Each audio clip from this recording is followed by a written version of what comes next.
한 여성이 자동차를 운전하며 가고 있었습니다. 그런데 앞차가 갑자기 멈춰섰습니다. 멈춰설 만한 자리가 아닌데도 그랬습니다. 당황하기도 하고 화도 났지만 어쩌겠습니까? 일단 급제동을 걸었습니다. 다행히 부딪힐 것 같지는 않았습니다. 그런데 백미러를 보니 이게 웬일입니까? 뒷차가 속도를 줄이지 않고 달려오고 있습니다. 그 차의 운전자는 앞차가 급증가하는 사실도 모르는 것 같았습니다. 무엇에 정신이 팔려 있는지 속도를 줄이지 않고 그대로 달려오고 있었습니다. 아찔한 생각이 들었습니다.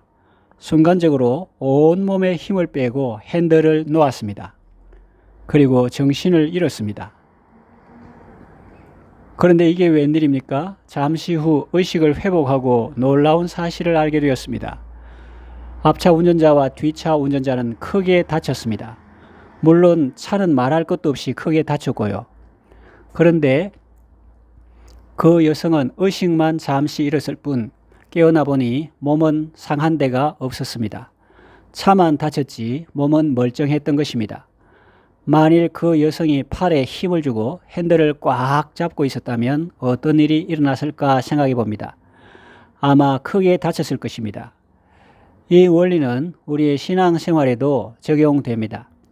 하나님께서는 위기에 처한 이스라엘 백성들에게 모세를 통하여 말씀하시기를 너희는 가만히 있으라 라고 말씀하십니다. 13절과 14절에서 두 번이나 그렇게 말씀하십니다. 너희는 가만히 있으라. 앞에는 바다가 있고 뒤에는 애굽 군대가 추격해 오고 있습니다. 그런데 너희는 가만히 있으라고 말씀하십니다. 이것이 무슨 의미일까요? 첫째로 원망하거나 두려워하지 말라는 뜻입니다. 이스라엘 백성들은 바짝 추격해오는 애굽 군대를 보고 심히 두려워하며 여호와께 부르짖었습니다. 그것은 믿음의 기도라기보다는 절박한 상황에서 본능적으로 나온 살려달라는 외침이었습니다. 그러면서 지도자를 원망합니다. 애굽에 매장지가 없어서 당신이 우리를 이끌어내어 이 광야에서 죽게 하느냐? 어찌하여 당신이 우리를 애굽에서 이끌어내어 이같이 우리에게 하느냐? 우리가 애굽에서 그러지 않았느냐? 그냥 내버려 두라고. 왜 데리고 와서 이 고생을 시키느냐? 우리는 광야에서 죽는 것보다 차라리 애굽 사람을 섬기겠다. 그렇게 말했습니다.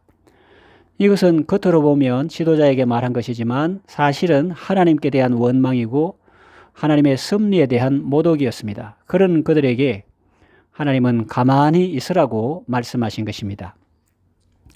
둘째는 다른 어떤 수단을 쓰지 말라는 뜻입니다. 팔에 힘을 주고 핸들을 꽉 잡으면 위험한 것과 같습니다.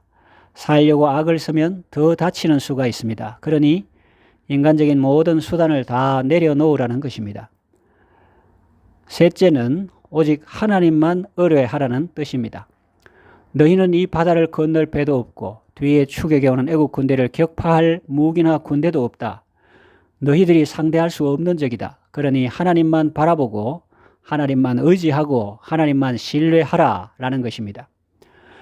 결국 어떻게 되었습니까? 모세는 여호와께서 너희를 위하여 싸우실 것이라고 했는데 과연 하나님께서 이스라엘을 위하여 싸워주셨습니다. 모세가 바다 위로 손을 내어민데 여호와께서 큰 동풍으로 밤새도록 바닷물을 물러가게 하시니 물이 갈라져 바다가 마른 땅이 된지라 라고 했습니다. 우리가 원망하고 불평할 때는 아무 일도 일어나지 않지만 우리가 기도의 손을 내어 밀면 그때부터 하나님께서 일하시는 것입니다. 하나님께서 바다 가운데 길을 내시고 택한 백성들을 건너가게 하셨습니다. 애굽 군대는 이스라엘 백성을 따라가다가 결국 다 수장되고 말았습니다. 그 큰 일을 이루신 하나님께 모세와 이스라엘 백성은 큰 영광과 찬송을 돌렸습니다. 출애굽기 15장 2절에서 3절 보면 여호와는 나의 힘이요 노래시며 나의 구원이시로다. 그는 나의 하나님이시니 내가 그를 찬송할 것이요 내 아비의 하나님이시니 내가 그를 높이리로다. 여호와는 용사시니 여호와는 그의 이름이로다 라고 했습니다. 이제 말씀을 정리하며 맺으려고 합니다. 내 힘으로는 어떻게 할 수 없는 그런 상황 가운데 계십니까? 앞에는 바다가 있고 뒤에는 군대가 추격해 오고 있습니까? 진퇴양난의 위기에 처한 이스라엘 백성과 같은 처지에 있습니까? 힘을 빼시기 바랍니다. 모든 것을 주님께 맡기고 주님을 의뢰하시기 바랍니다. 내 수단과 방법을 다 내려놓고 하나님의 뜻에 자신을 맡기시기 바랍니다. 하나님의 뜻이라는 큰 물의 흐름에 자신을 맡기십시오.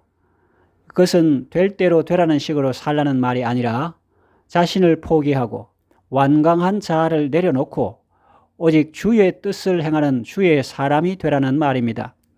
오늘의 걱정과 내일의 염려는 다 내려놓고 이제 어떻게 살까라는 궁리도 다 내려놓고 오직 하나님의 뜻을 행하십시오. 그것이야말로 위기 앞에서 성도가 취할 수 있는 최선의 대책입니다.